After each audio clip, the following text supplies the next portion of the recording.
Nah, di sini kita udah sampai nih di Museum Kebangkitan Nasional.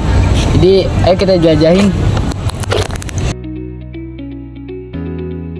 Jadi kita udah masuk ke ruangan, yaitu ruangan Stovia. Nah, di sini ada ruang pengajar Stovia. Biasanya ruang pengajar Stovia ini diisi oleh 12 orang. Dibantu juga oleh asisten pengajar yang lulus dari Stovia ini. Setiap tahun pengajar Stovia banyak mengalami perubahan karena yang mendapatkan hak cuti untuk pulang ke Belanda. Nah di situ juga pengajar Stovia akan menempati ruang pengajar pada saat menjelang kegiatan pembelajaran saat istirahat sekolah. Jadi ini bagaikan sebuah sekolah dan juga sebuah ruang mengajar ya. Ada contoh cara mengajarnya pengajar Stovia. Jadi dia akan menunjukkan secara langsung dari dekat ya teman-teman. Ada ruang media ngajar Stovia. Langsung kita masuk ya teman-teman. Nah ini penampakannya. Yang pertama ini ada meja bedah. Biasanya ini digunakan buat saat belajar anatomi, yaitu kayak ya macam-macam IPA lah gitu, biologi. Nah ini biasanya dia gunain prakteknya dengan jenazah manusia asli ya teman-teman. Kemudian di sini contohnya teman-teman. Ada kerangka manusia asli yang biasa digunakan untuk praktek anatomi di ruangan ini. Sekarang kita sudah ada di ruang asrama Stovia.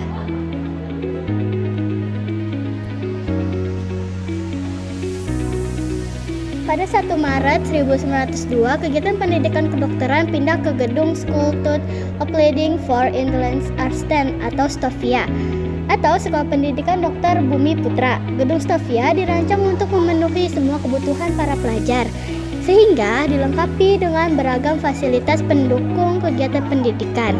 Pelajar Stovia harus ditinggal dalam asrama yang memiliki peraturan yang sangat ketat. Semua penghuni dituntut untuk hidup disiplin dan tanggung jawab.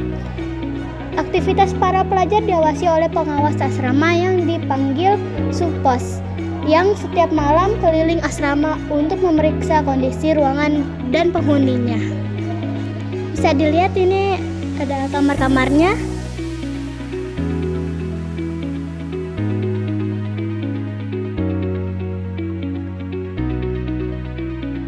Sini kita di ruang sekolah dokter Jawa. Pemerintah India Belanda membuka sekolah dokter Jawa di rumah sakit militer. Tujuan pendirian sekolah ini adalah untuk mendapatkan tenaga medis bumi putra guna mengatasi wabah penyakit di Pulau Jawa. Belajar di sekolah ini awalnya hanya berasal dari suku Jawa karena lokasi sekolah berada di Pulau Jawa. Kemampuan anak-anak di Pulau Jawa adalah membaca, menulis, dan menghitung. Menjadi pertimbangan utama mereka diterima di sekolah lain. Di sini ada ruang direktur Stovia. Direktur Stovia menempati ruang tersendiri karena sering menerima tamu dari berbagai instansi pemerintah dan instansi lainnya. Nah, di sini kita udah ada di ruang kelulusan Stovia. Lulusan Stovia ini memiliki peran penting dalam meningkatkan kualitas kesehatan masyarakat Hindia dan Belanda.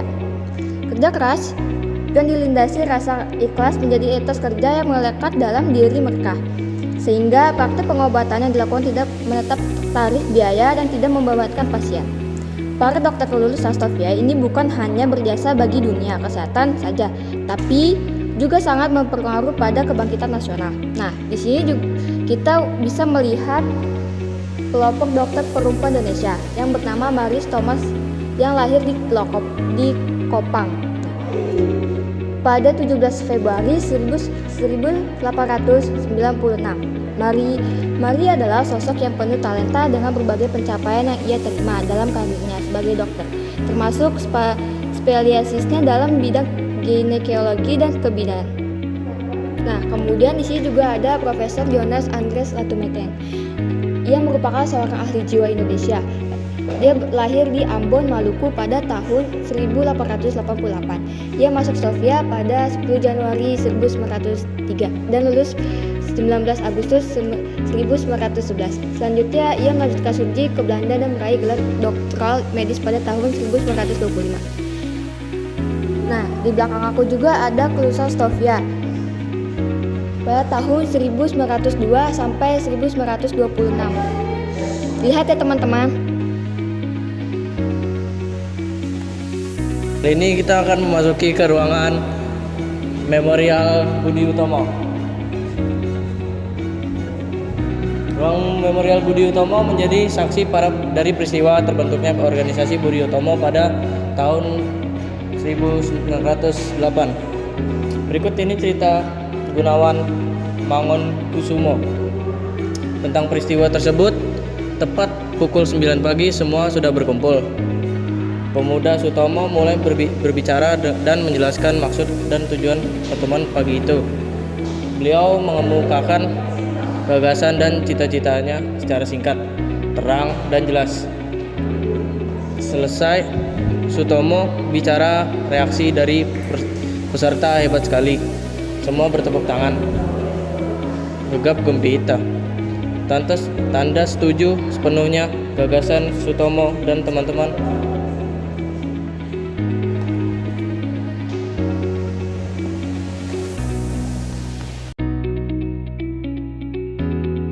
Ini kita udah ada di ruang Stovia. Ruang Stovia sebagai pengganti sekolah dokter Jawa. Proses seleksi untuk menjadi pelajar Stovia dilakukan secara ketat, sehingga sekolah ini menjadi tempat berkumpulnya pelajar Bumi Putra yang cerdas. Mereka tidak hanya belajar ilmu kedokteran, tetapi ilmu budaya dan ilmu politik di penjara. Hal inilah yang menjadikan pelajar Stovia memiliki kepekaan dan kepedulian yang tinggi terhadap kondisi lingkungan sekitarnya.